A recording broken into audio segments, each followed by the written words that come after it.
we're live. I'm just gonna improv and pretend I don't see the camera, and then I'm gonna be like, oh, there you are. Hi, I'm Jason DeBillius. Let's do this.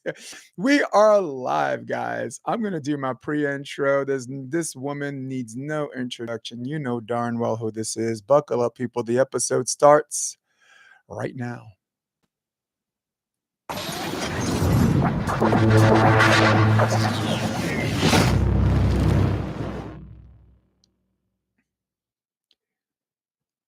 Life is a mystery. Everyone must stand alone.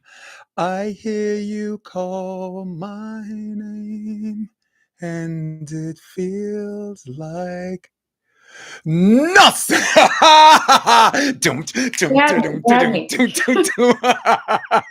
That was snaps. That was impressive. What's Always good, girl? impressed. You know, just getting to play volleyball. Can't complain. Well, I got an applause in the chat section for my not so. Listen, even when I miss, I can't miss. I got that voice. Me and Haley actually had a sing-off, Star Spangled Banner. She did a verse, I did a Oh, verse, yeah. So I wouldn't mess with and Haley. everybody surrounded us, right? And when we were done, we were like, nobody recorded that, and everyone just starts laughing. Yeah. That She's means good. everyone was living in the moment. Yeah, she got pipes, right?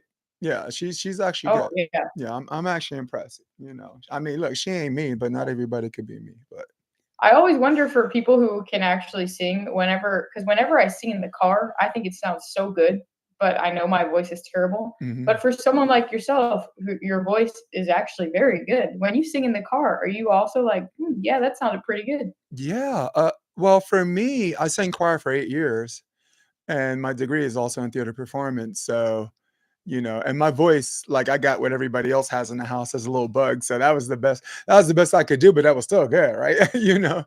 And again, the sing off, we were surprising each other because Haley, I don't know if a lot of people know, she can blow, man. Yeah, Oh, yeah.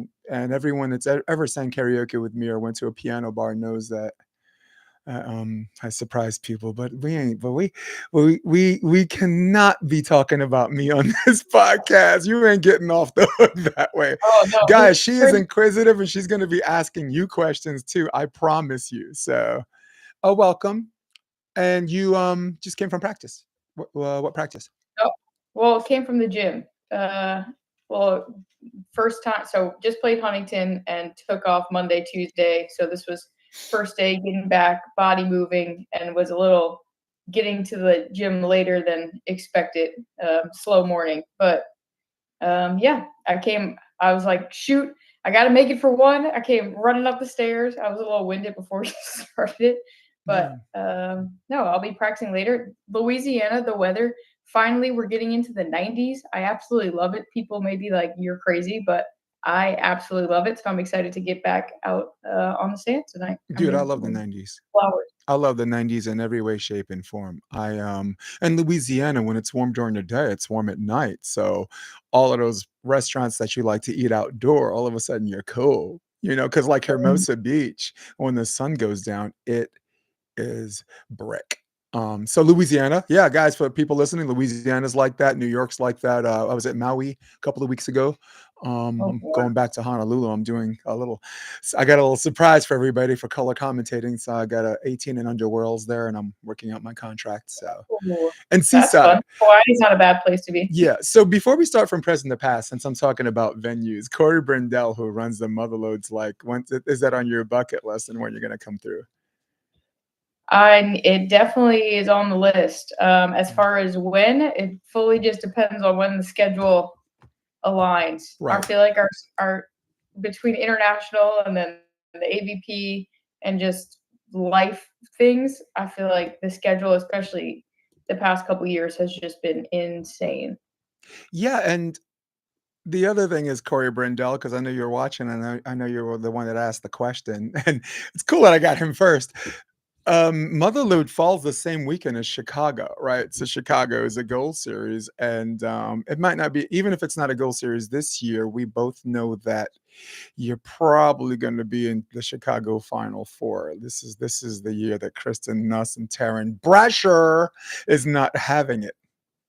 Yeah, hopefully, like you said, hopefully we are there this year competing for the AVP League championships. We were a little bummed to miss out on it last year, but yeah, hopefully this year. I mean, also it's Chicago. I feel like an AVP event in Chicago is just always so fun, especially that time of year. It's just so pretty, It so really nice there. is. So, Yep. yeah, Let I me would show really you like something. to be there. Actually, I'm going to go on camera too. I want to show you the backdrop for Motherload. Wow. Now, it's too bad I don't have the top shot for that, but it is Almost like like, Stad. yes, that's that's what I was thinking. I was thinking Stad. That's ridiculous. So yeah, so that's Motherload. It's Aspen. And look, it's a place where the billionaires kick out the millionaires, but you're a rock star now. You got a blue check next to your name, and they're gonna treat you with the respect that you deserve, right? I heard it's pretty hard to breathe at that event. Yeah. Unless you're a Basie. Yeah. Unless your last name is Basie. They it's Those like kids. those are the guys that will it's like fighting Aquaman in the ocean. He grabs Kristen, gets a grip, throws both of you in the ocean, and he's breathing fine, and you're just like so let's talk. We're gonna start with me first because sometimes it's about me. Always. Question 319. Do you have Kamshat Shamayov? Oh my God, Beto's asking me MMA questions. Beto, well, we'll get back to you because she's not the MMA person. Evie Matthews is. So let's start present to past. Keeping glass full because I'm a hater from New York and I don't want to ask any questions that are going to get you in trouble. What were your thoughts from the outside looking in for the qualification process of the league?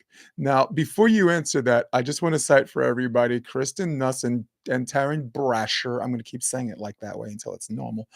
Okay. Decided they're going to do things the Louisiana way just to remove all doubt. They just won Huntington. So, don't worry about this wild card nonsense. There's something about punching your own ticket and telling everyone to go kick rocks. But from the outside looking in, what are your thoughts on the process? And because I got a lot of thoughts, but I gotta let you talk sometime. So the floor is yours. I see your wheels turning. No, it definitely it put a lot of pressure. I would say that made it very interesting. I think for Tara and I, even just watching every single match, it made it that much more intriguing from just a fan side of things. I'm honestly shocked there wasn't just an insane amount of viewership on the YouTube streams for that especially that second qualifier event. That was on mine. It being single elimination, it was pretty cutthroat, but I think at some point it's gotten to a point where I mean beach volleyball, what it is, we're not profiting as a sport. And I think at some point there needs to be a change in a way. And I think this league format is kind of something that they're really pushing. And I mean, it has paid off as of right now in that we are on the CW and we are on on CBS Sports, which is huge that we actually have a broadcast deal. But yeah, as far as the single elimination, it was hard. I feel like when they initially released that for Taryn and I, we were like, oh my gosh, that is intense. Especially that it was games to 15 because games to 15, it really is anyone can win on any single day. But again, on the other side of things, it just makes it that much more intriguing. I feel like as a fan of wow, these points, every single point in this means so much, and there's so much pressure on the line that it really, I think, made it very intriguing to watch. I would also suggest and reiterate that the level of urgency that comes with these 15-point single elimination games was the common denominator that really instill this electric feeling for all the spectators watching. As you know, I was there And, you know, I do my New York varsity sports thing. Like if there's a court no one's streaming, you just might click on my page and I'm there. And the only caveat is from now on, everything's live because all of my competitors are trying to rock star me, and they have an army, and who do I have? Kristen, who have I Mhm. always had? Me. Yeah. So I've upped the ante. Everything's live. This is live. They're asking questions So right now as we were speak. you at both of the All three. qualifiers? I was at all three. All 3. What Yeah, was it?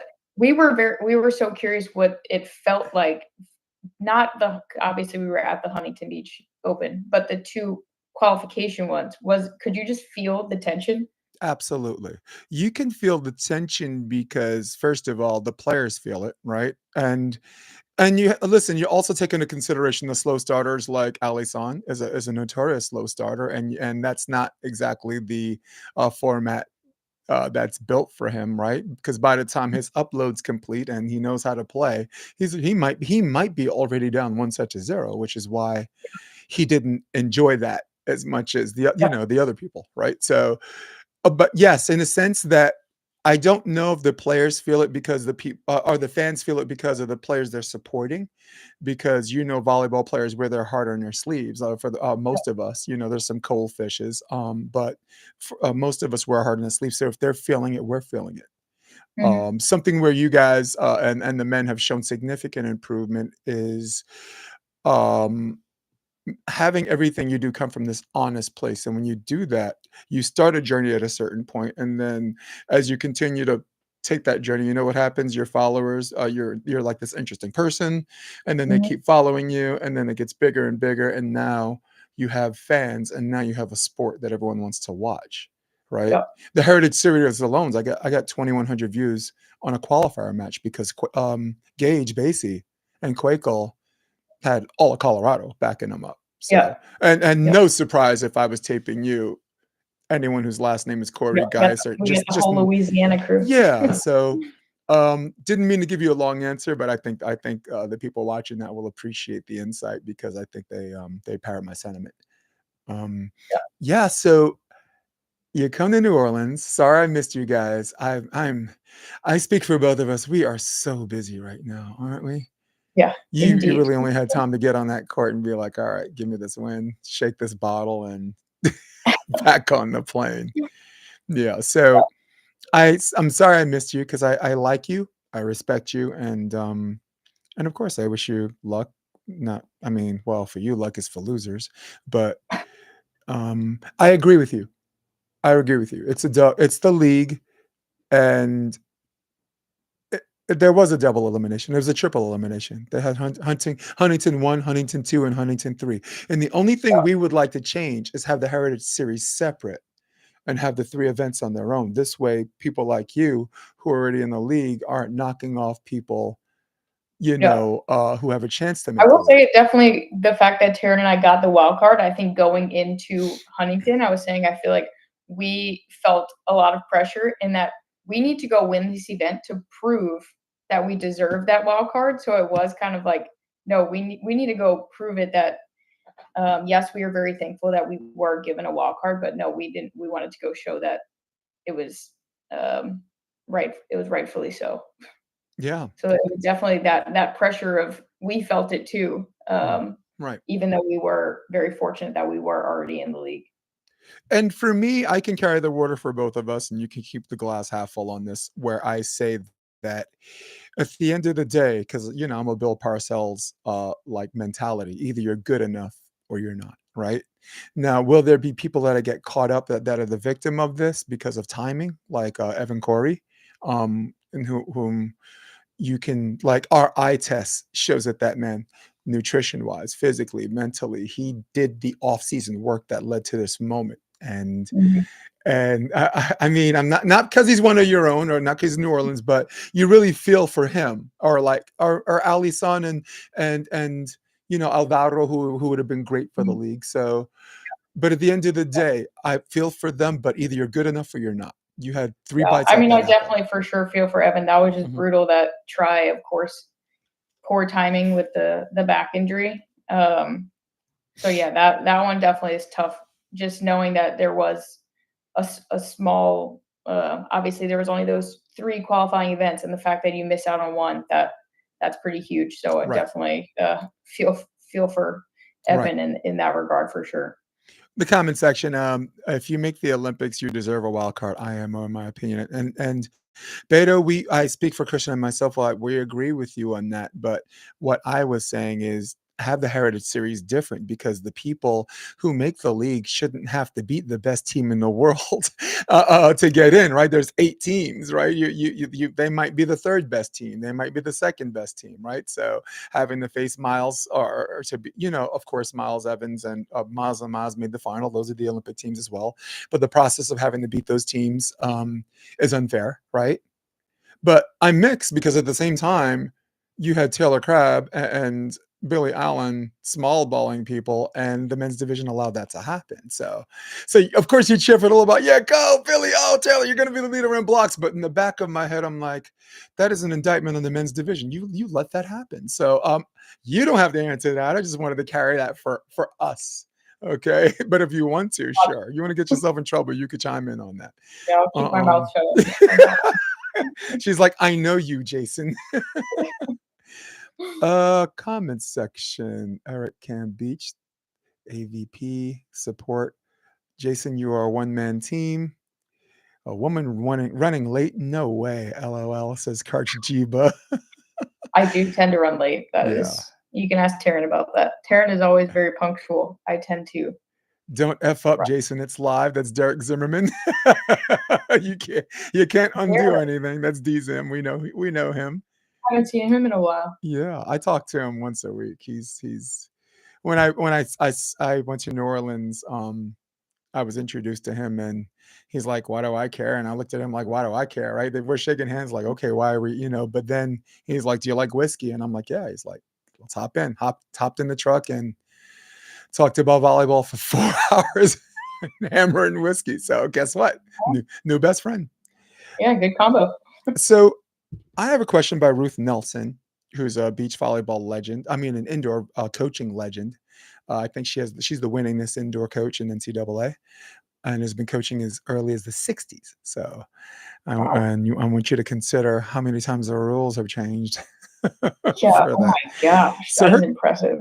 so her question is, who were your key role models on and off the court, who influenced your path to becoming one of the top beach volleyball athletes in the world, and what lessons from them do you carry with you today? And that's a question that I have too, because sometimes when we're playing, you see someone and you want to emulate them, right? And maybe they're a role model or maybe they're not. So the floor is yours. Yeah, I mean, for me especially, I mean, just in beach volleyball, it was always Misty May and Laura Ludwig. Those were just the 2 defenders that I would watch and just be in awe. And I really was just as a kid being like, I want to be those women. And that was just purely just from watching them on the court. I can't say I ever really saw interviews or anything with them, but just purely from watching how they competed on the court, that was just awesome. And that is something still to this day, getting to play against Laura Ludwig in Germany. We played them a couple years ago in Hamburg, and just playing against her, that was just a pretty surreal feeling. But as someone who I really, I mean, being from Louisiana, I always really watched Drew Brees and how he competed and just how he spoke in interviews and just carried himself. He was just a true leader, I feel like, in every aspect. And you could just tell that all of his teammates just respected the heck out of him. So that was just someone that I was always just watching and emulating from, again, down to his interviews and everything like that, just how he put the city of New Orleans and the state of Louisiana on his back in a time of it was right during Katrina that he came in, right after, when the city was just devastated, and he took all of that and ran with it. And still to this day, I mean, I would love to sit down and just have a conversation with him and understand his mental side of things, because also he was a very undersized quarterback. He was, but his accuracy set him apart from so many other players, and I think also his mental side of things. So definitely Drew Brees, I would say, is someone that I truly admire and would kind of put him up there as one of my favorite athletes. Yeah, I think the person I'd like to talk to is Sean Payton. Again, we're from that same mentality, and Sean Payton is a Bill Parcells Jedi. He's one of his acolytes, as well as Bill Belichick and Tom Coughlin and this chain of great football coaches. And I'm glad you brought that up because I need to ask you about your Saints. As you know, um, Yeah, who's I, going to be our quarterback? there it is. Who's going to be your quarterback? That's we'll see. Hopefully, a new coach can do something fun. Yeah. Yeah, because Breeze, I mean, look, from a football perspective, the numbers speak for himself. He was irreplaceable. And, as a Buffalo Bills fan and a New York Giants fan, every time we played the Saints, I felt like the defensive coaches just threw their playbooks out of the window. And one of my favorite matches is him and Eli. It was like 51-48. It was Yeah, just, you're like, you interesting. probably remember that game too, because again, I do. that was. I just wish we could have had a defense when Drew was still here. I would guess Karch Jiba. How's that for a greatest of all time name? Karch Jiba. Fox Dog Studios. I would guess Kristen is wearing that shirt for a reason. No, I actually just so happened to throw it on, but it does happen to be one of our sponsors this year. They're just a production kind of studio. They also are trying to do a bunch of stuff with recruits and getting higher quality footage for them instead of just sending in the little iPad on the back line type things to colleges. But yeah, it really wasn't I'm repping Fox Dog. It just so happens, but they're awesome. Yeah, I like it. I usually wear a shirt that says "Nobody cares, work harder," but I wore that yesterday, and right now I'm in 24 hours of straight podcasts. You're my last one.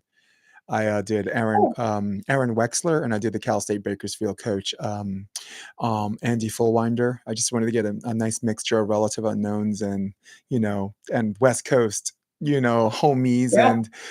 And this morning I did a political show called Political Orphans, and I was like, guys, I have to go. I have to talk to the Queen, and yeah. Oh, So that shirt it was gonna walk. I had to change that shirt was gonna walk off by itself. So volleyball factory for me today. Um, love it. I'm gonna take one more question from Ruth, because I have a great mixture of fans, and some of these club coaches. Ruth Nelson says, well, let's get a fan question. How do you read so well on defense? Did you learn to be, where did you learn to defend so damn good? Tips for defenders. That's not a coach, of course. Drew Hamilton, who is our current coach and has been my coach since I was a freshman at LSU. Um, it's more of just not necessarily reading, but just being patient and reacting. There rarely you'll see us kind of like.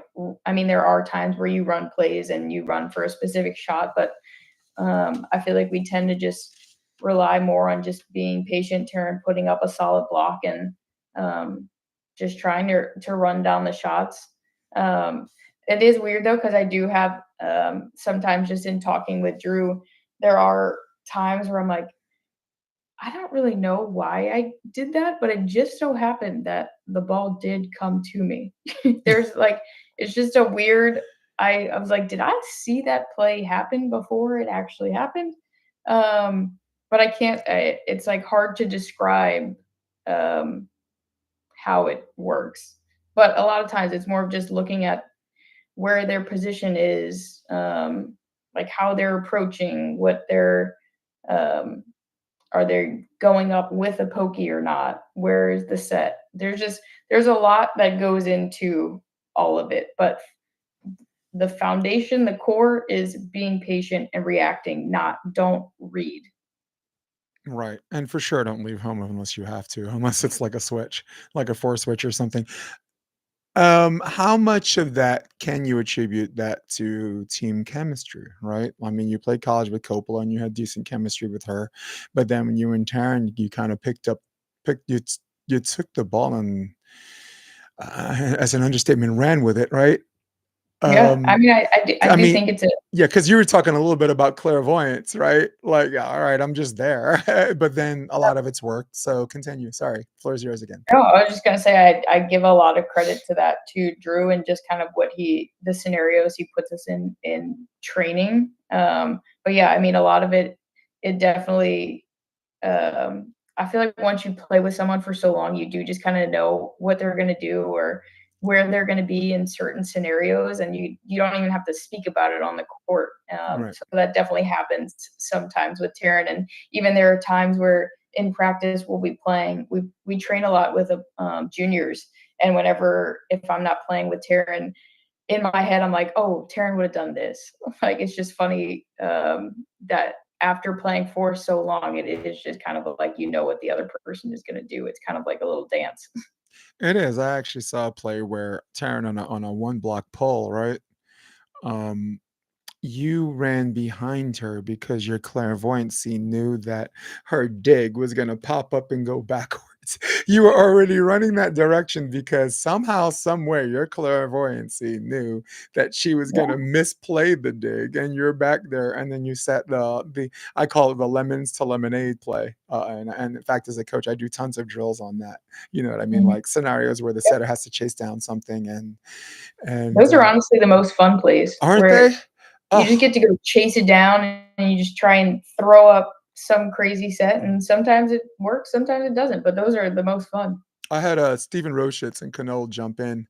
I was doing juniors, and they were like, "Hey, can we jump in? You know, just bodies for the kids." And I ran it with them, and the way they were running down the bad dig, which was basically my toss as a coach, just Yep. the way that they ran it back, and Steve actually ran it and slid like a baseball slide and used his hands and back set back on the court like clean was. And this is on the Strand. It's like drawing small crowds, and as a coach, you know, you're trying to like see the steps and the reaction, but now you're having fun at the same time, right? And you coach a little bit too, so you're like, I got to snap out of it. I got a job to do, but yeah, Mhm. those are oh my god, those are great. Lemons to lemonade, people for the people that don't know what the hell we're talking about.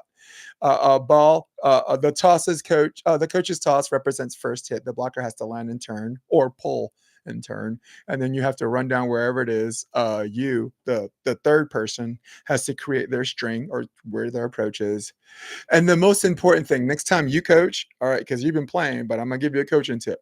Give it to me. If they set competitively on that lemons to lemonade, get your behind up and be the first one at the scene of the crime to dig. Because what you see sometimes, they run it down and it's kind of still on the ground because they're watching the play, right? Now, if Oh, yeah. I'm watching the play, I'm 54. We get it. I mean, you're doing this with elite athletes, so just a junior's tip: Yeah. You get up, always, be yeah, the first trust one that at the scene of the crime. Mhm. I was gonna say, trust that your partner is gonna go get it. Yeah, right. So Brian McDermott, I love him. He's from Chicago. An indoor facility called Progression Beach Volleyball. It's one of the only indoor beach facilities in Chicago, Illinois. So, and one of the smartest people I've ever met, ever. What would you tell your younger self in moments of doubt, or has she always felt this wherever she was going? Oh, wow. That's a tough one. No, It, I would say I feel like in just sports in general, I had this just confidence in myself that in those times of doubt, there would definitely be those moments of in my head of like, can I do it? Like, am I too small? And it would take some time to just be like, no, you can do, like, you belong here. This is what you're supposed to do. So it was just kind of flipping that self-talk in your head, but it all comes down to that confidence in yourself. And I give a huge credit to, I think it's just my family from all growing up. I mean, my mom is my biggest critic, but also my biggest support. And I think that definitely comes into play, that she will definitely tell me like, no, that was a bad game, or wow, you were really good that game. But it always just having that family support, I think, helped with my confidence just on the court, no matter like what sport as a kid, just playing and knowing that they believed in me. So it was just like, okay, I can, even if there is doubt, no, just get that out of your head and hype yourself up. Um, because that even happened in, I would say, a couple years ago internationally when we couldn't get on top of the podium, and it was a, are we? able to do this, and especially me, it was like, am I really, and maybe I am too short and I can't do it. And it was just like, no, we're getting that out of the head, and you can do this. And it was actually the following tournament that we went, and we won in Uberlândia, Brazil, and that was our first Elite 16 gold, and we finally got atop the podium. And that was just like, from that point, I think we just kind of ran with it, especially with the confidence side of things. Yeah, I also remember we were talking, your mom was on a live stream with us, and she's like, she's tell her why she doesn't serve more competitively. Ask her that question. I remember remember last podcast we were like, and you My were mom, like, what do you think? What do you tell her, Jason? Why don't I? And I'm just like, okay, I can carry this one for your mom. And I like that conversation because we were talking about your serving strategic, where sometimes it's more about location. Sometimes it's about constant pressure, right? mhm, For the people watching at home, you have a serving strategy. Maybe you videotape, you're watching tape, and they're insisting the first two or three passes, and sometimes teams avoid that after that, and then sometimes they just keep going because through their process and preparation and scouting, there's something there. So mhm. um, where does the patience game come from as far as your strategic? Now, I'm not even talking in terms of sort of competitively, but like just the location and something there and how it sets up your defensive scheme. I think for honestly, for me, it's a constant battle in my head of the service pressure or not, because I do think Taryn and I are a team just that we make it very difficult for other teams to score against. So for me, I'm constantly like, man, do I go for the serve? And then if I miss the serve, that's a blown opportunity that teams then had to score against us. But it definitely is starting to be more okay with being a little more aggressive and just making the other team move. And I think that's something both Tara and I really are working on, is that extra little elevated service pressure where maybe it's not going every single time for an ace, but no, I'm going to make them take one or two steps. And so it's still a risky serve, but safe. And then if we're struggling to earn points, then it's like, okay, I'm going to elevate it a little bit, and I'm going to be okay if we miss a couple, but we're going for it. But that is definitely, I feel like in the past couple of years, it's always been a battle in my head of like, man, do we just put it in and make them have to score, or do we be a little more aggressive? But now that teams just, I mean, teams nowadays so athletic, so crisp, that you really do. You need that added little service pressure. Amen. Rebecca Crane said she must have a high spatial relations and form perception aptitudes to help her with her defensive skills. I don't know what that means, but that sounds like something you two can you two can get. Sheila, you want to read that again, Jay? Rebecca Crane also said, "I wish no one was allowed automatic entry from one year to the next. Clear the slate and start over again. This gives everyone an equal chance." And you, Oh, Rebecca Crane, are preaching to the converted. There is no one on this two-person panel. Like I make it sound like there's like 500 people here, right? But there's no one on this panel that's going to disagree with a single word of that. Kristen believes in earning hope. you Yeah, don't think if you win league championships, you should be automatically in? that's the exception. I think You I think think the if two finalists, right? Because one of the finalists might have been undefeated the entire season, right? And usually that bears at the end, like the parts like Partain and Banesh, right? That's a great Mhm. example. I think the champion. Well, all right, just me, and I'm gonna go as fast as I can because I don't want to. This I didn't think this comment section like this is like you would have thought we were watching a game because this is what I do when I'm live streaming games. But you are the game. So what I wanted to say was first place, second place, boom. Expand the league from 8 teams to 10. For sure, get New Orleans as one of the teams because the idea is to get these cities to franchise them, right? So have a tournament and have 10 worthy teams for each 10 division for each sex. Have a draft, right? Because I Mhm. know, look, Phil. Everyone thought I was insulted for because he was the goat. I'm not. I wasn't saying that. I was saying if Nola had a draft, be honest with me. Are they going to draft Corey or are they going to draft Phil? What are you talking about? He's the GOAT. He's the GOAT. I'm not. I said I'm not talking about who's better, right? And you get it. You're smiling because you get what I'm saying. You're right. Yeah, You could finish that sentence for me. Are they gonna yeah. draft you, the two of you? or are they going to draft someone else, right? Yep. And I think that's what make the league interesting. Like the Taylors, And I think yeah, I think that is the goal of the AVP is to keep expanding this, but right now it is just kind of have to build the foundation, and then from there expand. So right now, yes, it is only the 8 teams, but I mean, I know the goal is to grow that, but for now, we have to make it profitable and keep it entertaining. And I think that again is a huge thing that we are have a broadcast deal that is massive. Hopefully, just random. We need the general public to tune in more to beach volleyball and not just the. We obviously know beach volleyball has that a very strong fan base, but it's small. We need to grow it. We need to get more people into it, and then once that happens, then boom, yeah, we turn it in 10 teams, 12 teams. That I think is the end goal. absolutely. I also like to apologize. I'm not looking at you because we like to look at each other when we're talking, but and usually I have someone teching my show that takes these questions, and they usually have a microphone, headphone, and they ask or whatever. I don't know if a tech was there when you were here. I had Miranda, maybe when you were Oh, in studio. maybe. Um, so I apologize if I'm not in love with my shirt. Volleyball factory, volleyball factory, volleyball factory. So Brian McDermott, um, where is he? I got one more question from my text. The recruiting ones I asked, but would be the most valuable, interesting to me. But I don't see them, Brian. So you can type them again. I'll be more than glad to read them. But I do have another question for you. What does she feel the industry can do better for our kids, given their experience, given her experiences?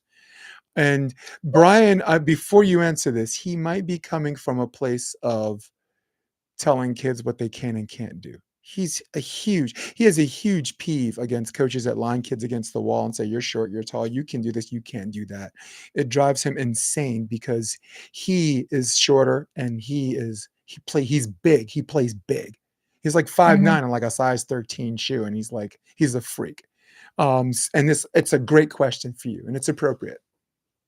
No, I would say, I mean, I am someone as a kid who I played all different sports, and especially at a young age, I would just say, like, if you're a parent, I would just start putting kids in all the different sports and just seeing kind of what they like, but don't limit them in or have a coach be like, no, you have to play this one sport. I feel like I see that a lot with indoor coaches being like, no, don't go play beach. Whereas I really do think even if they don't want to play beach after or anything, I think beach can make you such a better indoor player just in how many touches you're getting on the ball. Just you have to do every single skill. And I think that really helps then when you go back and play indoor, it helps your game a ton. So that definitely drives me insane when the indoor coaches especially are like, don't go play beach. You're not allowed to do that. Oh, Insane. that just drives me up the wall. I'm like, you're telling your kid to not go get better at volleyball? Right. But no, Well, I would definitely just they might be protecting something that they think they might lose. All right. What if you have a libero or an outside hitter where first hit is universal and they can play volleyball anywhere, and they're like, wait, I get more touches on double. Sorry, coach, I'm out of here. So there is a fear dynamic. We know. Come on, we know what's going on but there, then come on, as a coach, you're gonna tell that the kid right? to not go do something that then they could fall in love with? Like, come on. Yeah, that's ridiculous. Yeah. So Brian said, I'm actually 5'5" with a size 12 shoe. Thanks, Jay. I'm now Wow. no, but he says he's now 6'2", and he's balanced. That was what just balancing out what my assertion was. Mhm, But he played for Newberry like D3, and they made it to the neck of a finals like as a low seed, and they beat some pretty powerful D3 teams to get to the finals. That year, Vassar was unstoppable, and Vassar, Jonathan Penn won Coach of the Year, AVCA. So, yeah, you wasn't beating that team. I was coaching City that year, and we lost to them the first round. So I was like, okay, ain't nobody beating this team. But brutal. since we're still on that, God, I love this comment section. This is uncontrollable in a good way. Um, Give me one fundamental that an indoor player brings. No, that beach will help an indoor player bring back to indoor? I'm a coach, so I'm gonna go one, you're gonna go one, so we can keep this copacetic. This also inspires you to come up with more stuff. So I think just absolute like just your mm, natural touch on the volleyball, just right. creating different angles of setting angles. I mean, obviously in beach the passes go wherever, but you have to put your partner up in a very good spot. So honestly, those, especially I feel like middle blockers or people in indoor who aren't getting those ton of passing touches, putting them on the beach where they are forced pretty much every single point to at least bump one ball. I think that is just huge. So you're just natural, just awareness of platform angles. I would also suggest that because the indoor player still has the muscle memory of the indoor flat approach, it does make their legs stronger. This is something where like a beach player just can't go indoor and run it because their muscle memory of the shortened approach and how they approach is different. So your legs are typically stronger. So for juniors people, I would say the dig, the block, and the serve to space. They every indoor player that hits the beach and comes back are significantly more ferocious defenders for obvious reasons, right? One single defender, better blockers because now you have the responsibility without help from a middle or whatever, and serve to space because in a two passer system you're more mindful of location and maybe you're serving a shoulder and you miss, or maybe you're like some idiot that thinks you can hit a 1 inch line like you're a machine, right? So Yeah. where I notice it hasn't helped, setting, you don't want to come back indoor with that American deep dish. It throws off the timing of your middles, right?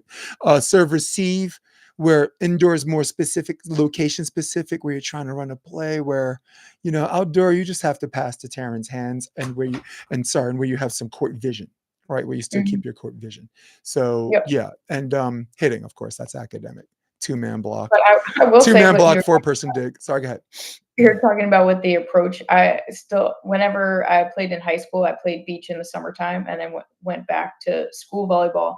And those first 2 weeks back in indoor, I felt like I was flying, Mhm. just on the hard surface. I thought that was so fun. Those first 2 weeks back were probably just the most fun in practice of being like, oh my gosh, I feel like I could crush this ball. You're smiling, you're laughing talking about it. Yeah. You're like the memory's just like, "Ah, this is cool."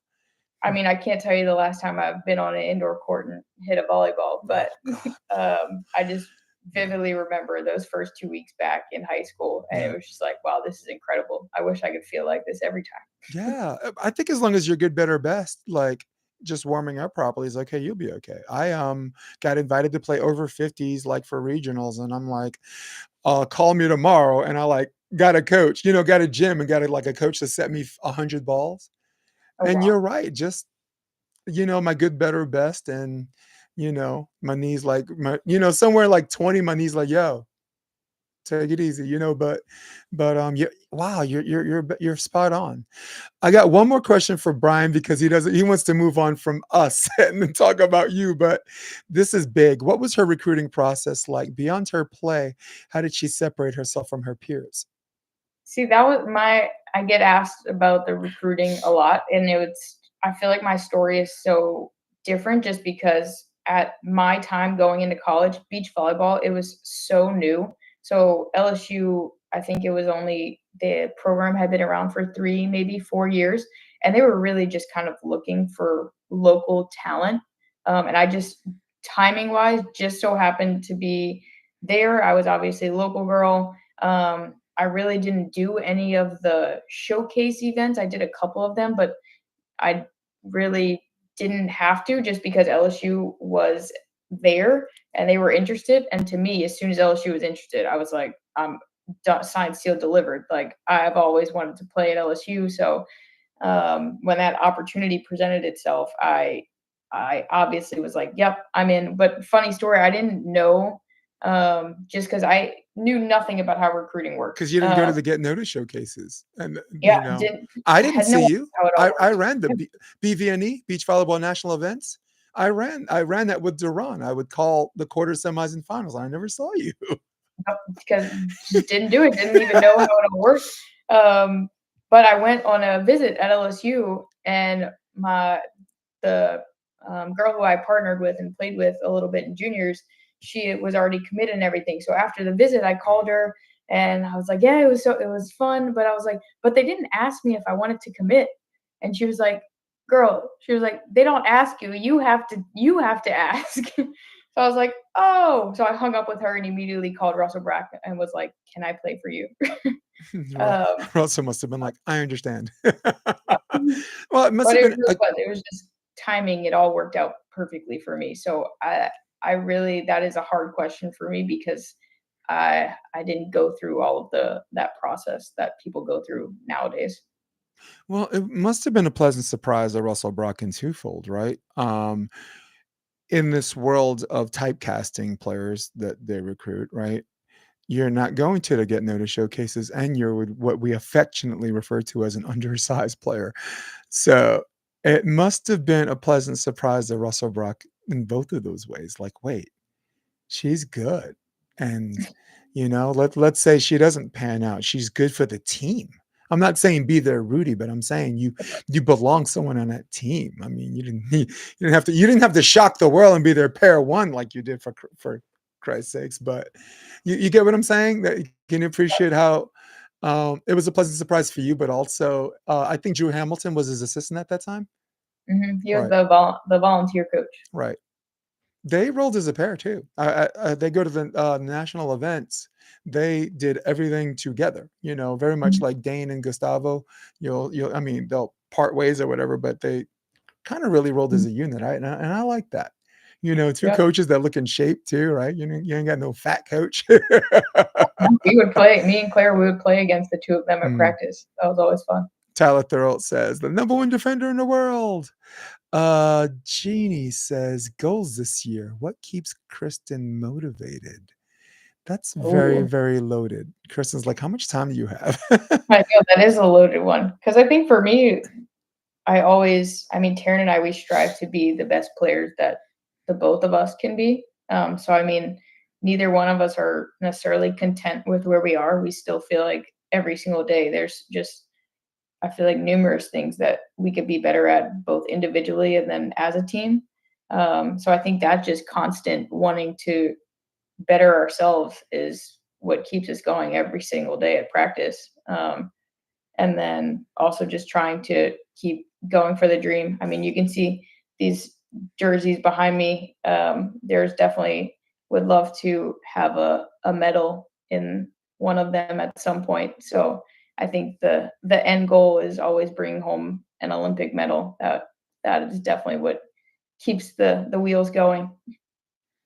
Every sport has a Kristen Nuss in that same respect. Like, if you're not there to be the best, what else would motivate you, right? Maybe there are other things that motivate people. As you know, I'm a big mixed martial arts fan, right? Like Conor McGregor, who's not by far my favorite person. If you're not there to be the champ, if you're not there to be the best, what's the point, right? Now, my question to you, and you'll appreciate this because I'm a theater guy, right? A lot of people mix their goal and their expectations, right? Like, if I'm on stage and I want to perform well, that should not be my goal. That's the expectation of the goal and the tactics, around the obstacle. We call it GOAT, goal, obstacle, tactics, expectation. Mhm. So my goal would be to the process and preparation and the technique, action, objective, make it about her, feed her, she bounces off of me, and then the expectation is it's a good performance. How do you compartmentalize your expectation from your goals? Ooh. I mean, I feel like Is that just constant reps and sorry. yeah, I was gonna say I think it is just the work that you kinda put in, and I think especially in beach volleyball, I feel like every time you step on the court, it's kind of how can you make your partner better, and I feel like being able to not necessarily focus on yourself, that also helps, and just I can put my focus on, "Okay, how can I make Tara better? How can every set that I give her, it be a good one?" So, just kind of putting it not on yourself, that kinda I feel like helps, in a way. Yeah, I think it does. I think Well, I think the more you do that in your practice and process and preparation, and the more game scenarios you're in, the more that becomes not the devil on your shoulder, or I'm saying, something you have to think about, right? Because the last thing you want to be out there doing is thinking, right? So, as strange as that is to say, right? So, you styles make matchups, Kristen, and some teams present they're stylistically easier, if there's such a thing. I'll allow. I am, as a chairborne ranger, will allow the liberty to say that. Okay, you will not, of course, because it's not always true.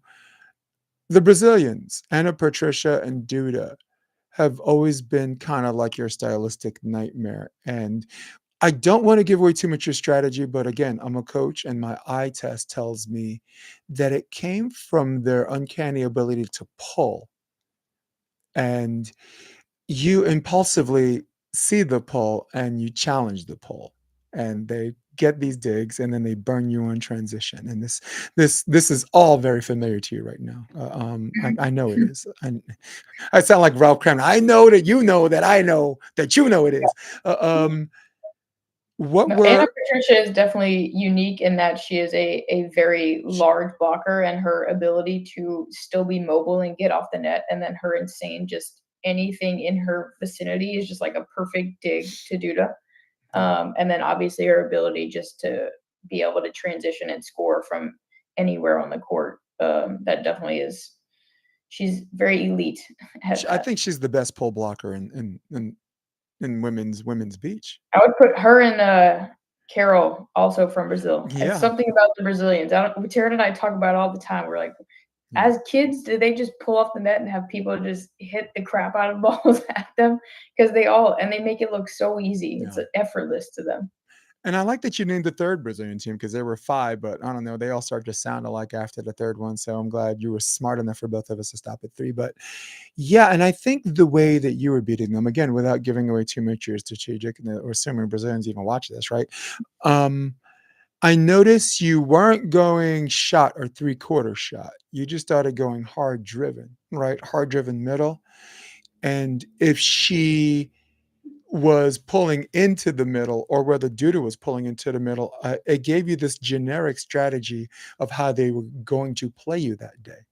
And I think that's where you kind of crack the code. You're like, I'm not playing this pull line. I'm not playing this juniors tip game with a world player. And I noticed that you're like, all right, let me just put a little something on it, and she's got a decision to make. And I think that's really helped you get those points. Yeah, I definitely. I mean, obviously, again, you can't hit it at them, so just start No. figuring out different angle, even if it's not hitting it as hard, but the location of it is key.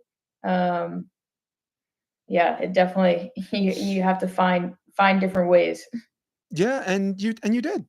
You did. In fact, you've even used their momentum against them and dropped a couple of shorties, right? Like, not cut, but like I call them teardrops. Yep. And we should keep saying that in the club. It's no, me like teardrop.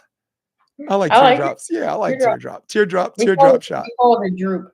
A We droop. call it Oh, yeah, good lord! No, you can't. Come on, a droop. That's what y'all came up with.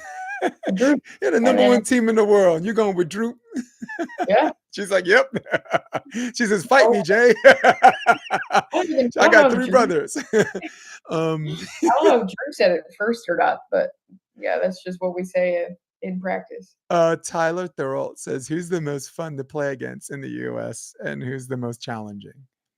Oh, most fun and most challenging. Ike, as a spectator. No, you go first. Why don't you talk? You go.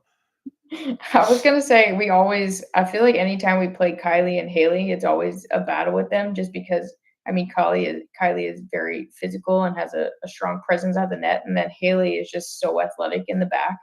Um, so they're just kind of it's a fun tactically against them. That's always entertaining. And then honestly, the toughest I feel like it's always Kelly Chang, just because you never know what she's gonna throw at you. Sometimes it's a short pokey on two. Sometimes it's a hard very hard. I mean, she has a heavy arm, so a very hard option on two, and she can just kind of put it wherever. So against her, you really just have to be on every time and just expect anything. So that's always just difficult, I guess. Right. You I have like the option awards where like who was the best player in the league last year and the year before. Matt Prosser and Travis both said you. Um Oh, I said Kelly Chang. Maybe it was maybe because I was trying to get rid of my personal bias, because it's no secret that though I'm a purist, I'm a bit of a fan, you know. So and so that kind of surprised him, like, really? Really? And I'm like, look, that's not, first of all, that's not a bad pick. And second of all, you guys know, I'm trying to I'm doing the best I can here, right? So no, Beto says Sarah's not a bad pick. I mean, yeah. yeah. Beto says droop LOL. You also know as a New Yorker, right? I'm gonna say whatever I say behind your back, I'm gonna say to your face. I picked Kelly, but I meant you. Um, Beto, yeah, I have empathy towards Kristen and Taryn in that they are the current day version of Kerry and Misty. Wow. Unfortunately, Wow. the ABP is not what it should be. Team USA is blessed to have you represent us. Let's keep glass half full on that. And I will say thank you very much, Kristen. Oh, thank you. She's like, yep. Sir Fantasy says, "How refreshing it is to be locked in with your partner." Well, there are a lot of other teams mixing things up this year. Yeah, I mean, Taryn and we talk about that a lot, just how fortunate we are that we do have each other.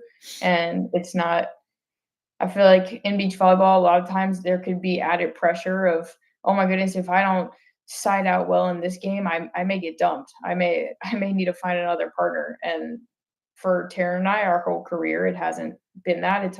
We've always had that trust from the other person. And I think that really is huge just in confidence side of things, just knowing no matter if it's your worst game ever, your partner's gonna have your back. I think that's very important. I would suggest to you where you set your environment up to supports that, right? You're in New Orleans, you got a great support system. You have the lieutenant governor, you have your family, you have friends. Kristen is now, I mean, Taryn is now a de facto NOLA girl, right? I mean, she Been pretty much adopted left us. Dakota behind, right? I mean, and when you consider that, and I want to emphasize location. Look, you came to my house, right? And it's a nice place. We're not going to lie. Very nice. But I think the thing that impressed us the most was just the location. It's not on the Strand. It's at this very high point where you get this pretty cool view. Mhm. And I'm only bringing that up because you making the decision to stay in New Orleans don't have to listen to the buzz of what people thinking about you or what people are saying about you, right? In this typecast world where my conspiracy hat thought they were trying to steal Taryn from you like 4 years ago. No, no, play USA. You gotta play with a partner that has points, right? It was my conspiracy thing. You have to play with a partner that has points, right? And I thought that was their strategic. And you kind of pulled the biggest gangster move in the history of FIVB, and you went to Australia with no points, right? So and It's still fun to think back on that. I mean, uh, to this day, whenever we get the question of what's our best memory, that's Taryn will forever say Coolangatta, Australia. The fact that we were able to get in, not it was just pretty that, cool. not just that. I'm from the fan perspective, it gave everybody else the finger on any strategic to think that Taryn's tall, we need her. Kristen's okay, we don't. She was loyal to you. You were loyal to her, and it was your way. You're not a hater. Let me do the hating for you, okay? I'm your boy. Look at the hat. I'll drink some But more. to me, this was your way of telling the world that doubted you guys to go kick rocks. But that's not what you're gonna say. You're gonna say, come on in, the water's fine. Anyone want to hop on the TKN train? I welcome you, you know? And it is redeeming. There is an integrity thing that comes with that came with the way your family raised you, that I'm sure Pete Nuss, your brother who played, is proud of, right? Everyone, Zimmerman, this and that, right? And while I'm talking more than you, I'm just gonna give this person a background. Her senior year, LSU. God made one thing perfect. It's their 36-0 win-loss record. Went on a regional scene. Won New Orleans. Won Wapaka. Won Atlantic City. Went to the Atlanta Gold Series. Qualifier. Main draw. Won. Went to the FIVB tournament in Australia. Qualifier. Main draw. Won. And if anyone doesn't want to get behind that, it's not an indictment on the decisions you make, but a self-examination on those people that don't know a good thing when they see it. Wow. Oh, did I get on one breath? So, Kristen, I can do that. this comment section is going to be like preach. First time you came on the podcast, I told you the book I was reading was Unbroken, and you and Kristen were like, "Dude, we just watched that movie this morning." That Wasn't that bizarre? Wasn't that great? was crazy. Such a good movie, though. Oh What my was the last gosh. good? I guess what I'm trying to ask you is, what's the last good book you read? Oh shoot. She's I like, kind of Joe, I've been read. on a I've been bad. I haven't been reading a ton, but it's definitely been the last one was like a Colleen Hoover, very much a romance book. That was Come probably with it. You that can't was shy away. I'm, No, come with it. I want to say It Ends With Us. It was probably the last one that I read. Oh, it ends with us. Hmm. Okay, my wife has that. She read that.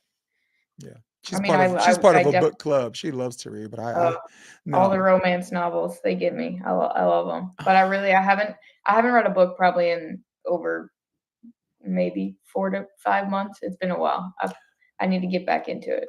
I've been attracted to autobiographies like Scars and Stripes, written by Tim Kennedy, talking about his time as a Green Beret, and that he's like on a watch list on the Taliban, and he did a Wow. documentary called Finding Hitler, where he went to Argentina and found like all the last living people that retreated from Nazi Germany to Argentina, and it's a great book. It's called Scars and Stripes. Wendy Jones, if you were on her podcast, 365 Days of Optimism. Do you want to talk about someone that keeps me from being a hater? I bring you Wendy Jones. She is a fantastic human being, and she's with Be Better Yeah, Media. that's awesome. Um, yeah. What about the last good movie you watched? Oh, shoot. I mean, at home, not in the theater. Nobody goes to the movie theater No, I'm anymore. trying to, but I think the last movie I watched wasn't the. I really, how we're talking about schedules. Yes. You would think all the time we have on the road and everything, I would watch more TV, but I really feel like I don't watch a ton of TV. I don't know what I'm doing, but I can't even tell you the last movie that I watched. It was in the theater though, but I can't think of what it was. No. I only have time to watch like series. Like sitting through a 2-hour movie, sometimes I have to really like it. But if there's Mhm. like an HBO series I want to catch up on, like The Wire, I can loop over and over again. It's again because I'm a former theater performer, and watching Officer McNulty, a Brit, put on this Baltimore accent, Dominic West, just and Idris Elba, be like like this Baltimore drug dealer, also another Brit, Yep. and you meet him in person, you're like, why is he talking with that accent? It's like, well, because he's British. No, I do. TV series are definitely I enjoy. I get into crime TV shows. Like I currently on Hulu. I'm watching The Rookie. Oh, The Rookie. Yeah. Wow. Good for you, dude. I'm saying wow, like I understand what you're saying, but I do. I'm in a house and I got an 8-year-old where like TV's her life. So there's always something in the background. We're the Family Feud family. So like every day, we have dinner around the same time, and just watching Steve Harvey, just some of the face, you know, and some of the his face is hilarious. He's like, give Okay, me, that's a good one. yeah, it's like give me a boy with whose name starts with the letter H, and someone says Jose, right? And everyone's like, good answer, good answer. And Steve Harvey just goes, like, what happened in my life that made me have to I would do this show? honestly, if I was on that show, I'd be one of those people that probably go viral for saying something like that. I would be so stressed and so nervous that I would probably say something like Who would we ever get a sky ball from you? that. Probably not. I think it's the sky ball. I think of it more from being the team on the other side of the net. That is just the fact that someone could hit a sky ball means that the score is that lopsided, and it's kind of like a disrespect thing. I guess it depends if the other team, like, if you know the other team well enough, probably. Like for example, in the Motherload, Sam Schachter, who's not known for his sky balls, match point. Everyone's skyball, skyball. This is the Motherload last year, and he skyballs, and it's against Lars Basie, and Lars passes it with his hands, Very hand fitting. pass clean. And just like Love it. so. Yeah, so it definitely depends on the situation. Indeed. And the tournament. I get yeah, indeed. I just want to get So I one guess more from never this. say never. No, definitely. Derek Zimmerman said, ask her how she breaks down defense for herself. Does she rely more on reaction or tells from opponents or a mix of both? I think you already answered that. That's an asked Yeah. and answered thing, but it's Derek Zimmerman. I just wanted to say hi to him, and he's also watching this. Hi, Yeah. Derek. So I what else? You got anything for me? Oh, Because usually when I ask the questions, we can go all day, but now I'm reading fan come on. questions. I'm like, and the comment section is awesome. It's Would fun. I want to How do see? you handle if there's a comment that you don't want to answer, or do you answer it, or do you I skip answer it? every single one of them Oh, because I think from my brand is not fragile, right? If there's a question I have to answer, if there's something where someone confronts me, where if I'm engaged in that hurts my brand, um, yeah, I have a decision to make to not answer that or not. But because my brand and my bottom line are separate. Just bear with me on this one. So your bottom line is how you make your money, right? Your brand is your name and how you build your reputation. And for most people, their brand and their bottom line are the same. So if someone affects your brand, they're affecting how you make your money, and then they got a decision to make. But for mhm. me, for the first time in my life, as of like 8 years ago, they're completely separated. And and Kristen, it's the most liberating feeling in the world. You just kind of say what you want to say, Yeah, and does it cost me opportunities? Of course. But at the same time, I think you'll agree with me. If I get what I want, do I want what I get? If I have to change up for that, you know, and if I change up and if I don't get that, what am I? I just sold out and now I'm on the outside looking in. So my ego identity is too stubborn to give up the goods in regards to being true to yeah, myself. And you're smiling because being true to yourself is what got you where you are, yeah. Just be you real. Be know? you. Yeah. What would you tell your younger self? Are Oh, you a woman with few regrets? Like if there's 18-year-old Kristen, there's this Kristen now, like, I want to go back in time and maybe say, hey, don't sweat this, or hey, let's be a little bit more careful with that. What advice would you give to your younger no, self? I would definitely say be okay with being uncomfortable. I was so incredibly shy. So I wish I could just go back to my younger self and just shake her and be like, it's okay. Like you can talk. Because I really was. I was just on the court. I was so confident, but I feel like just in life, I was just. I definitely lacked confidence. So I would definitely just say be okay with being uncomfortable, and just go branch out. Go do things. Nice. Do you like league jerseys? Did you think those would be like a thing? What'd you Like say? you're going to be representing Austin this year, right? Again, right? Oh, mhm. Do you like jerseys, league jerseys? Maybe get sales out there and this and that. I mean, it's weird asking you. Do you want people wearing my name on their behind? Yeah, yeah. Of course I do, right? So I know awkward question, but you know me. I ask you awkward No, questions. I think it's fun to represent the team and everything like that. So yeah, I do like the jerseys. They're fun. Mm, I would also say people get some TKN gear and rep that as well. 100%. We do have some fun new stuff coming out, so I'm curious if people like it or not.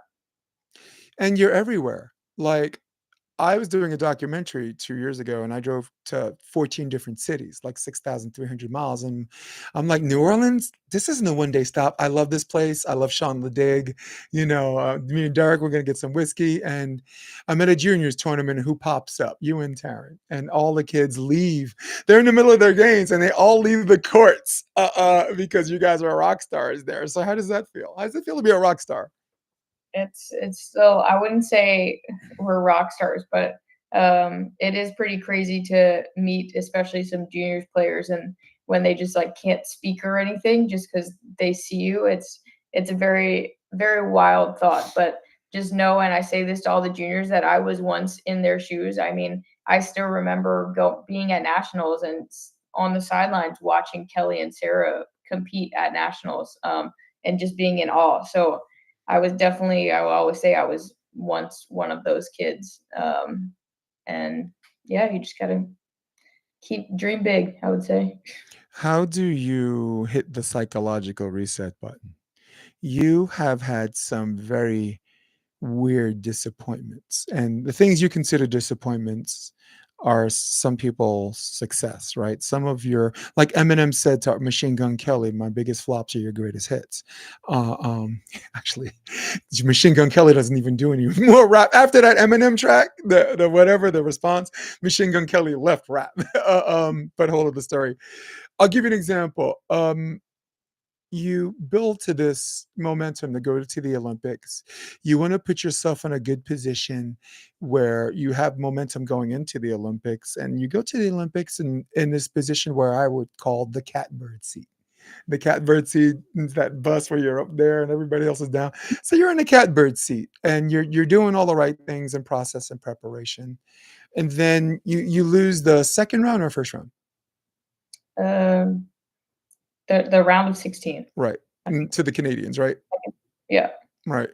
So this comes crashing down in this huge emotional, physical disappointment. And then it goes to your physical, where they're like, what do you want to do tonight? I know, maybe I just want to lay down. They're like, when are you going to get up? I'm like, September, you know? Yeah, I went Um, and ate my feelings away in Paris. I was just going to ask you that. Walk me through, and at some point I'm buttering you up for the kill, right? I'm going to ask you a question that may have you revisit something that you might find uncomfortable, and I appreciate you, just being Kristen and answering some of these Yeah. fan questions. No, But I this, mean, but shoot, this that is, is, but you knew there was going to be one that came from me. yeah. I You mean, just it was lost, definitely, it was yeah. heartbreaking. I mean, talk about just devastating, something that we had put in the work so much. And like you said, we did, I mean, we felt like we were in a very good position and we were playing the best volleyball that we had ever played. And it just so happened that on that one day, it wasn't necessarily our best. But at the end of the day, I think how we got through it was that, one, it's just volleyball. It's a game, and we get to wake up and um, live. Basically, there are people who don't get that. Like one day, it's just you don't wake up, and I feel like for us, when it was like, no, this is not life or death. This is our job. We are very fortunate that this is our job, and we still get to go play this sport. I feel like that was something that it was just like, oh my goodness, what are you doing? Like there's no reason to think back to that or basically like pity us in a way. It was like, no, we're gonna go play. We went and played MBO and like 5 days or something after we had lost. But it was, I mean, again, it was very difficult, but it was just like, no, it's not life or death. It's still just it's in the past now. Isn't that the most liberating feeling in the world? To know Yeah, that as much as you love this one thing, it doesn't define who you are. indeed. Yeah. And I feel like, yeah, once you realize that and fully embrace that, it's definitely It like, oh wow. saves years off from your life, okay? And this is Kristen, this is every level. Like, my significant other had a chance to play full time at Harvard, and when she realized she didn't want that to be her 11-month experience, that's you realize that early, that saves you time. Because for me at that age, I want that to be my 13-month experience out of the 12. Wait, right? That doesn't exist. So bear with me on this one. There's a champion, Dominic Cruz. And I said this to Aaron Wexler. He got injured and had to give up his belt. right? And then he finally came back, got injured again. Came back, won his right to face the champion, like a winner gets a shot. After that, Mhm. got hurt again, and he went onto the media on air and said, "Look, when I realized that this thing doesn't, for a long time he thought it defined him. If he's not this, who is he? If he's not this, what is he?" Right? And when he realized that it doesn't define him, he realized his training got better. He's still doing a rep, and he's the still, sparring could be a wild thing, right? So those are still wild, but like the approach and the psychological recovery eventually led him back to the title anyway. And they're like, "Oh my God, congratulations, champion!" He just looks at the belt and he's like, "Yeah, hey." You know, and I'm not saying if or should I say when you win the gold, it's going to be that hey moment. No, there's going to be a beverly emotions that are going to happen to you involuntarily, but the For way sure. to survive from this to that is doing what you do. Oh, and by the way, you two guys can eat. You guys, I see the pictures, dude. Y'all are some eating self girls, man. I We love like it, to dude. treat ourselves after a tournament. Comfort food, right? Yeah, indeed. Do you We don't do it all the time, how but how entertained did you get to watch the gold medal match though? Uh, no, how did not. it was entertaining. The moment where I saw Wilkerson it got a little feisty. they got a little feisty, and then the DJ played Imagine. I did see that. I did see all And those. when they I showed saw the zoom ins, Duda smiled, she yeah. smiled, everybody smiled except Anna Patricia. So when they showed the zoom in, everyone's smiling. She's at the net like she was not, she was still angry. She was not having it. I And wouldn't wanna get her angry. no. And is there a character switch when you play? I guess that's the question I was trying to ask because Duda, I mean, I introduced it in a weird way, but not Duda, but Anna Patricia did not break character. She didn't want to shake hands. She didn't want to look at the camera. She wasn't smiling. And she's at the net. Like, whenever you guys are done with this stupid song, we're ready to go. So, is there a character switch? And if it is there a dynamic to that character switch?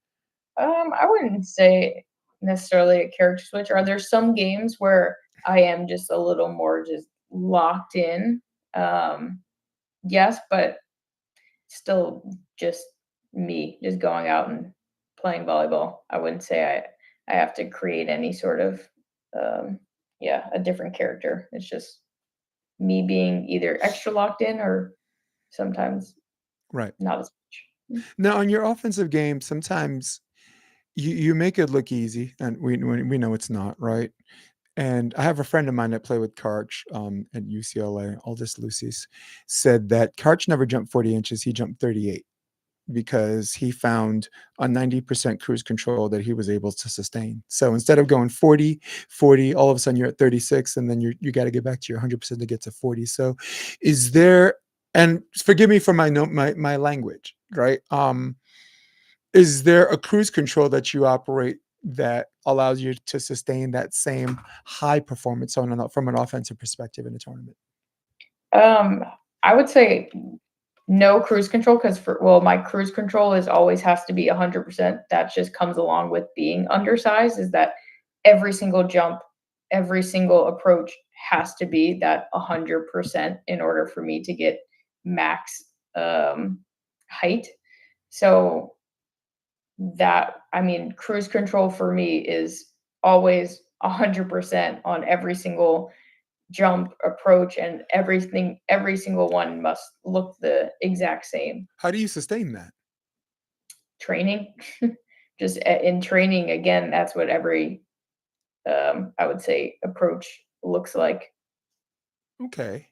Well, we need to take you to the lab and examine you because that is something that you're supposed to do, but it's curious that that's sustainable, but the sample size is there. Again, your sample size right now at this point is huge. I mean, LSU was a long time ago from the first time when we talked. So your sample size is significantly bigger. So as a coach, I think I'm going to go to the lab and I'm going to watch you play a little bit and kind of understand, because Fallon has that. Like Fallon has this 100% thing, and even emotionally, because emotional coaches they tell you don't be too high or too low. We need to take that one to the lab and like dissect it and understand how she works. So Oh, were you there when Taryn got proposed to? I was not. I actually when she was proposed to, she was in why am I just blanking on where she was? But it was funny because I was also somewhere and we actually met in the Atlanta airport, and that's where I saw her right after the proposal. So that was kind of fun. Fan question. We're back. And you know what? If I ever do this again, I have to have a tech. I like looking at we're here, right? I'm trying to, um has she had any block or joust against a big opponent that left her feeling a little extra special winning the joust? Well, honestly, being undersized, I should win every single joust because I'm pushing up, which I don't know if people fully It's understand that. this. And if I lose a joust, that's just really bad because physics, Right. I ruined physics. So, but it is kind of fun. It is pretty funny when everyone freaks out when I win a joust against someone, well, pretty much everyone taller than me. I think it's funny. Right. Well, look, I really appreciate this is probably one of our longer episodes. Well, as you I know know. I was kind of Yeah. looking at the time. I was like, oh shoot, I No, got don't you ain't crap. gotta be that polite. Just say, you're short on time. I get it because you both of us we caught each other on some not ready stuff when I asked you to come on. I just wanted to see if I could get everybody after this week to talk about the league. But I mean, I went 5 consecutive hours with 2 guests, and I felt like I got everything I wanted. And I thought it would be not productive to ask you, who wasn't actually there, but you were looking from the outside in as an interested, curious working professional. So, um, my last question. No lightning rounds today. I mean, because again, if I ask last book you read, that's 20 seconds of the 60 seconds, right? Because we don't read. My Yeah. last question is: I believe athletic transcendency builds the sport. What is transcendency? Transcendency is you don't watch wrestling, but you know who Hulk Hogan is. You don't watch basketball, but you know who LeBron James is. You don't watch MMA, but you know who Ronda Rousey and Conor McGregor is. The last transcendent volleyball athlete we've had is Misty May and Kerry Walsh. The closest thing we've had beyond that is Phil, and they don't even call him by his name. They say that tall, bald guy, right? It's very true. You have an honest shot, you and her, at being transcendent athletes, transcending the sport to beach volleyball to people who do not watch the sport. Are you ready? That is something that I would love to have happen because that means beach volleyball as a sport is going to grow. And that has been my goal from the beginning, which is also a big reason why I stayed in Louisiana was to rewrite the script and take the sport to places it hasn't been. So that is definitely end goal. Would If that does happen, that means the sport of beach volleyball is growing, and that would mean the world to me. And that's her way of saying if whenever they win the beach volleyball wins. I would like to leave by saying that I liked you from the start. And I saw this from the start. Sean LeDig called me one day and, hey, Jay, we got these 2 girls from North. You got to get them on the podcast, right?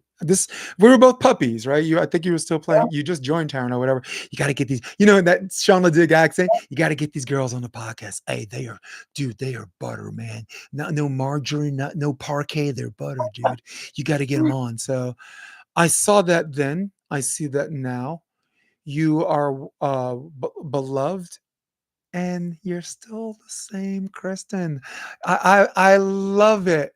And I really hope I'm the same loudmouth, talk too much Jason that you met too. So I wanted to thank you for coming on the podcast. I want you to plug in a website or Insta when everybody wants to know what TKN's next move is. How can we be down when you're gonna be in the movies, Kristen? Please teach my short self how to sign out. Where? No, definitely. I mean, do have a website, tcanbball.com, that kind of has everything. It also has the links to our Instagrams, which we do have a TCAN specific Instagram, and then also Taryn and I have our individual ones. But no, we love seeing people. We have some new merch that's going to be coming out, which I think will be a lot of fun. And it's always fun seeing people rep the different merch, no matter like even all over the world. Right. it really does. That means a lot to us. We Mhm. also have a YouTube channel. I don't know if people know a ton about that, but we do some vlogs and Okay. podcasts and stuff like that. So, yeah, Yeah, you check got it a out guy that interviews you every week. I like that guy. What's his name? for our podcast. Yes. There's a guy that Anthony, interviews you guys every week. What's his name? Anthony. Anthony. Tell Yep. Anthony I'm a fan. Tell All Anthony, right. I I comment or will. whatever. Maybe he doesn't read the comment section, but I like that guy and I like his style. And he does a hell of a lot better job than I did with you today. To me, I mean, you know No. me. I don't like to interview people. I just want to talk. You know, Yeah. and No, this is great. Nice and conversation. yeah. I appreciate you for having me back. Yeah, man. The pleasure's all mine. So, guys, Kristen might love you guys, but I don't love you. No, no, no, no, no, no. No, I love you guys too. I love, as we say in New York, I love all of you. So, for all of you at home, for all of you on your iPads, for all of you on your iPhones, for all of you on your desktop, who runs the world? Old school, baby. For Kristen Nuss, I am Jason Debelius. This is the Option Podcast. Stay with me as I run my music. We are out of here. And no music. Let's end the stream. And hey,